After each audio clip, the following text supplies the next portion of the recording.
Hey scholars, this video is just going to be a read aloud of page 99, and I'm also going to be reading pages 92 and 93 so that you can answer the questions that are at the bottom of that page. Okay, so let's get started. Let's go to page 99 and figure out what formal and informal language is. This is going to give us some examples of what formal and informal language sounds like. So let's read it. So it says, Maeda's speeches include formal phrases such as, I'm seeking your votes and I plan to beautify the school grounds.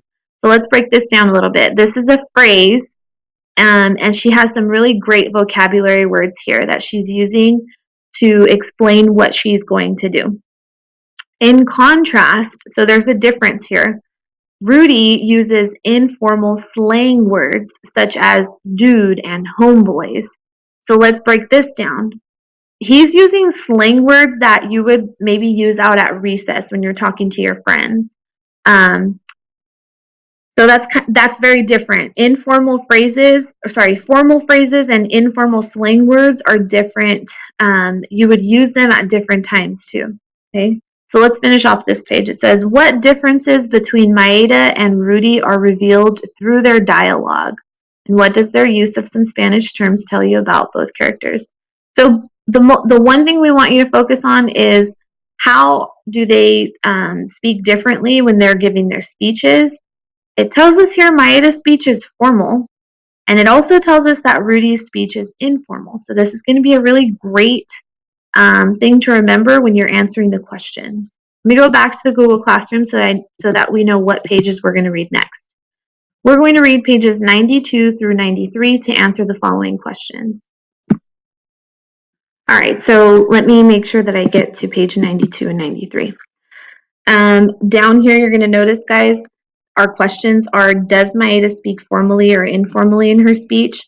And how is her way of speaking different from Rudy's? So we read page 99, and that really helped us guide how we're going to answer that question. So let's keep reading in page 92 and 93 to see if it changes or if we can get some more details. It says, why not an hour? Someone yelled from the audience. We can't push our luck, dude, Rudy responded. Maeda wanted to cover her face. It was obvious that the audience was siding with Rudy. Rudy raised his hands and asked for silence. Plus, he continued, as he slowly scanned the audience, plus, I'm going to ask for ice cream day every day, not just on Fridays. The audience roared as Rudy wobbled the box and then jumped off. He returned to his seat, pushing a fresh piece of bubblegum into his mouth. You got good ideas, Rudy. Rudy said with confidence. Good luck. Buena suerte. He extended his hand. Yeah, thanks. I'll need it, Maeda said in a whisper as she stood up and shook Rudy's hand, which was as cool as a lizard's.